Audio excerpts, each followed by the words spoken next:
নমস্কার বন্ধুরা, আমার পাঁচফোড়ন চ্যানেলে আপনাদের সবাইকে স্বাগত। আজ আপনাদের সঙ্গে খুব সুন্দর একটা চাটনির রেসিপি শেয়ার করব।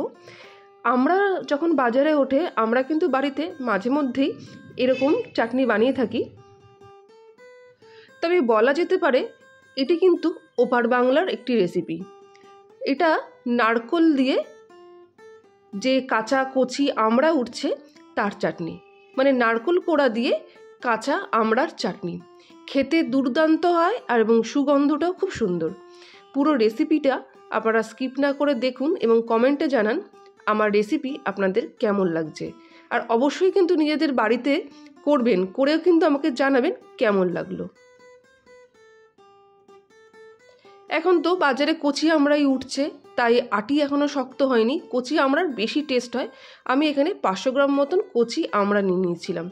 আমড়াগুলো খোসা ভালো করে আলতো হাতে ছাড়িয়ে নিয়েছি। বেশি মোটা করে ছাড়াবেন না, যেহেতু কচি আমড়া সেহেতু পাতলা করে খোসাগুলো ছাড়িয়ে নিতে হবে। ছাড়িয়ে ভালো করে ধুয়ে নিয়েছি। আর হাফ মালা মতন নারকোল কুড়িয়ে নিয়েছি। আর এখানে রয়েছে মোটামুটি 5-6 টুকরো আদা। ওজন হিসেবে দেখতে গেলে 30 গ্রাম মতন আদা আছে। হাফমালা যে নারকেল কোড়াটা কুড়িয়ে রেখেছিলাম সেই হাফমালা নারকেল কোড়াটা আর আদাটা দিয়ে দিলাম সম্পূর্ণভাবে। আর এটা পেস্ট করার জন্য সামান্য যেটুকু জলের প্রয়োজন সেটুকু জল দিয়ে আমি একটা ফাইন পেস্ট করে নেব। নারকেল কোড়া আর আদার একটা সুন্দর পেস্ট করে নিয়ে আগেই রেখে দিতে হবে।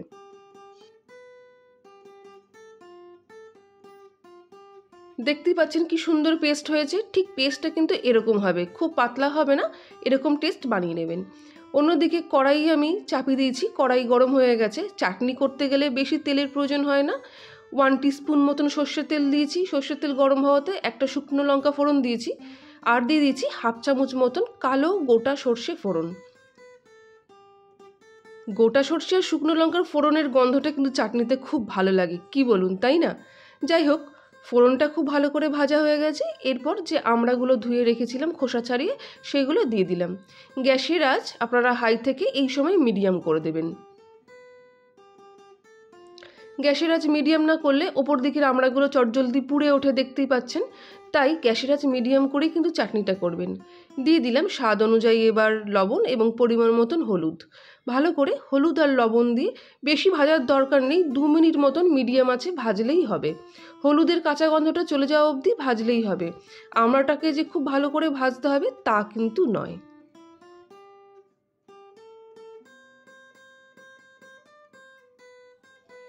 আমার আমড়াগুলো হালকা হালকা লালচে লালচে হয়ে উঠেছে। এই সময় আমি দিয়ে দিচ্ছি নারকেল আর আদার যে বাটাটা আমি করে রেখেছিলাম সেইটা দিয়ে মোটামুটি 2 কাপ মতন জল মিক্সার গ্রাইন্ডারে ধুয়ে দিয়ে দিলাম। আর বেশি জলের কিন্তু প্রয়োজন নেই, 2 কাপ জলেই হয়ে যাবে।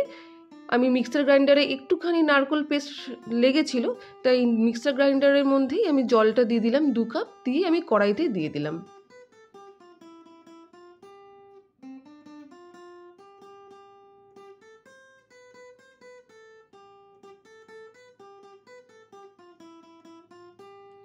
ভালো করে নাড়াচাড়া করে গ্যাসের আঁচটা এই সময় বাড়িয়ে দেবেন, ফুটে উঠতে দেবেন। কেননা যেহেতু কচি আমরা সেদ্ধ হতে কিন্তু একদমই সময় লাগবে না, মানে 2 মিনিট ফোটার পরই আমড়াগুলো দেখতেই পাচ্ছেন সেদ্ধ হয়ে গেছে।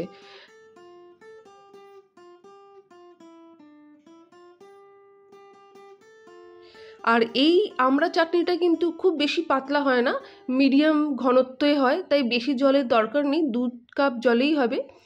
যেহেতু আমড়াগুলো খুব টক, আমি এখানে দিয়ে দিচ্ছি 2 কাপ মতন চিনি।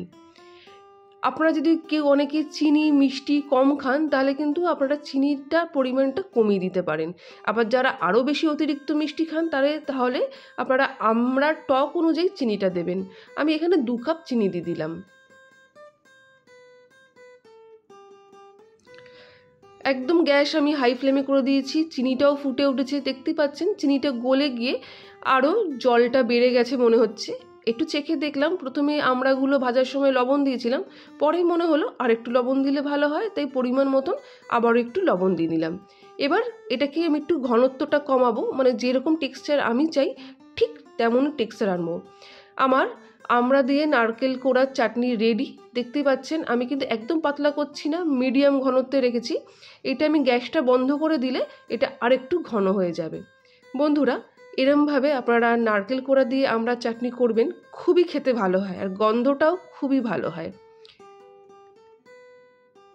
রেসিপি দেখতে দেখতে যারা নতুন বন্ধু আছে তাদেরকে বলে দিই, আমার চ্যানেলটা তোমরা অবশ্যই সাবস্ক্রাইব করো। আর যারা পুরনো বন্ধু আছে তারা অবশ্যই আমাকে কমেন্ট করো আমার রেসিপি তোমাদের কেমন লাগছে, আর পারলে সবার মধ্যে সেন্ড করে দিও। তোমাদের উপস্থিতি আমার একান্তই কাম্য।